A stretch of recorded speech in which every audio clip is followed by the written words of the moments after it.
संतान के रूप में कौन आता है?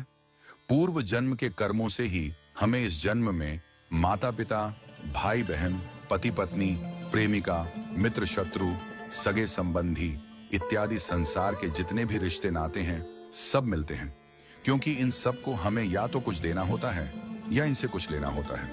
वैसे ही संतान के रूप में हमारा कोई पूर्व जन्म का संबंधी ही आकर जन्म लेता है, जिसे शास्त्रों में 4 प्रकार का बताया गया है।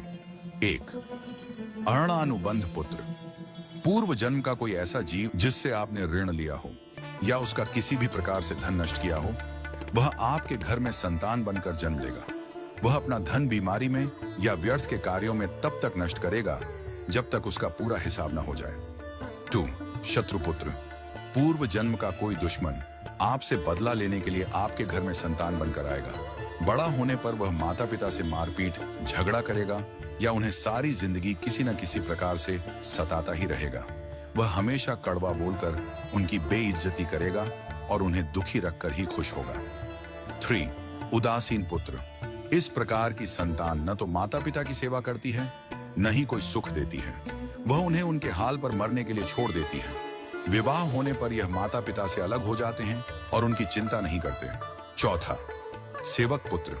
पूर्व जन्म में यदि आपने किसी की खूब सेवा की है तो वह अपनी की हुई सेवा का ऋण उतारने के लिए आपकी सेवा करने के लिए पुत्र बनकर आता है। जो बोया है वही तो काटोगे। यदि अपने माता पिता की सेवा की है तो ही आपकी संतान बुढ़ापे में आपकी सेवा करेगी, वरना कोई पानी पिलाने वाला भी पास न होगा। आप यह न समझें कि यह सब बातें केवल मनुष्य पर ही लागू होती हैं। इन 4 प्रकार में कोई भी जीव आ सकता है। यदि आपने किसी गाय की निस्वार्थ भाव से सेवा की है तो वह भी पुत्र या पुत्री बनकर आ सकती है। यदि आपने गाय को स्वार्थवश पालकर उसके दूध देना बंद करने के पश्चात उसे घर से निकाल दिया हो तो वह ऋणानुबंध पुत्र या पुत्री बनकर जन्म लेगी। यदि आपने किसी निर्दोष जीव को सताया है तो वह आपके जीवन में शत्रु बनकर आएगा।